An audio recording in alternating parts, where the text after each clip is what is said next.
जरा गौर से देखिए इस हलफनामे को। गुजरात सीआईडी की तरफ से हाईकोर्ट में दायर किया गया ये वही हलफनामा है जिसने संत आसाराम बापू को मुसीबतों से घेर दिया है। 1 जुलाई 2009 को दायर किए गए इस हलफनामे में सीआईडी के इंस्पेक्टर एचबी राजपूत ने ऐसा सनसनीखेज खुलासा किया है जिसे देखकर आपके भी होश उड़ जाएंगे।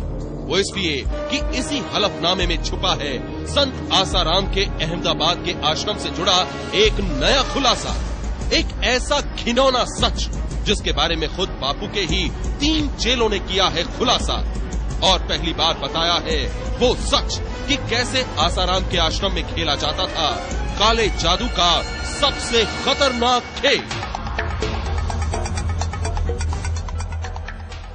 क्योंकि नार्को का जो मसला जो है वो सुप्रीम कोर्ट में पेंडिंग है।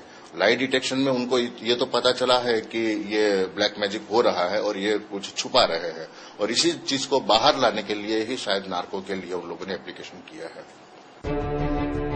गुजरात सीआईडी की तरफ से हाईकोर्ट में दायर किए गए इस हलफनामे में बताया गया है कि आसाराम के 3 चेलों मिनकेतन गोविंद भाई पात्रा, विकास कैलाश चंद्र खेमका और उदय नवीन चंद्र संघानी को 22 जनवरी 2009 के दिन लाई डिटेक्शन टेस्ट के लिए एफएसएल गांधीनगर ले जाया गया था।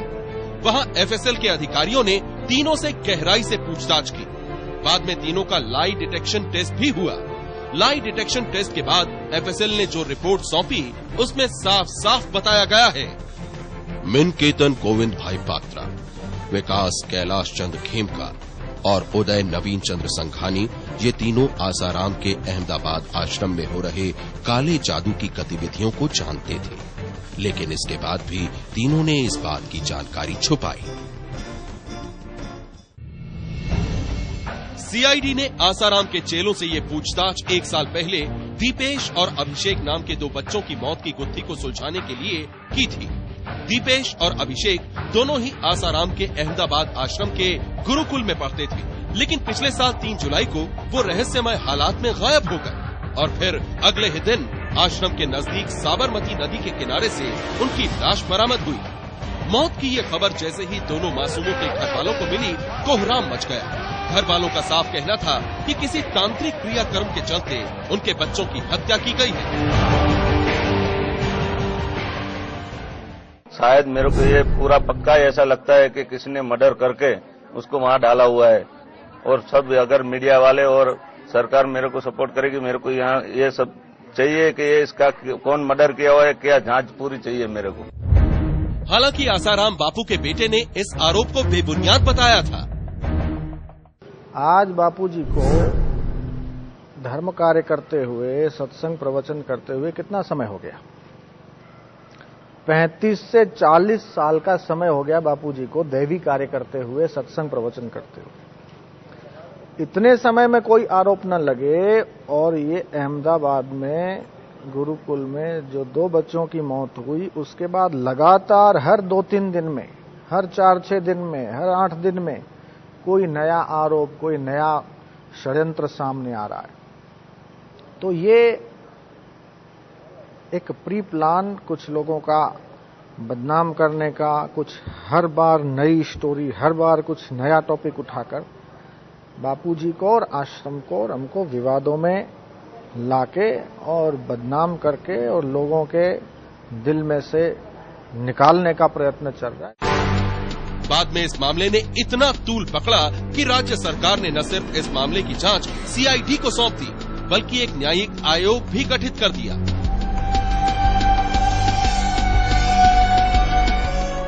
सीआईडी ने इस मामले में 16 जनवरी 2009 को आसाराम का बयान भी दर्ज किया था, लेकिन आसाराम ने अपने आश्रम में किसी भी तांत्रिक क्रियाकलाप का साफ खंडन किया। आसाराम के इस खंडन के बाद भी सीआईडी अपनी जांच में जुटी रही।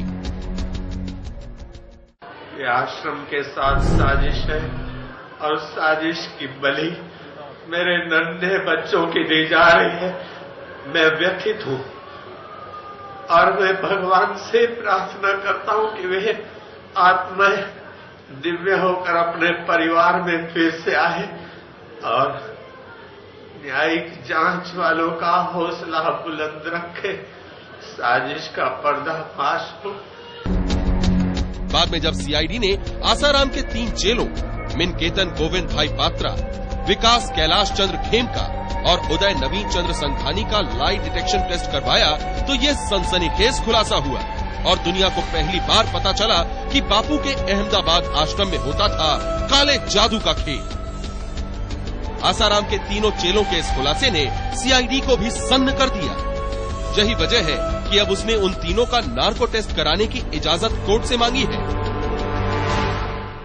नार्को का जो मसला जो है वो सुप्रीम कोर्ट में पेंडिंग है।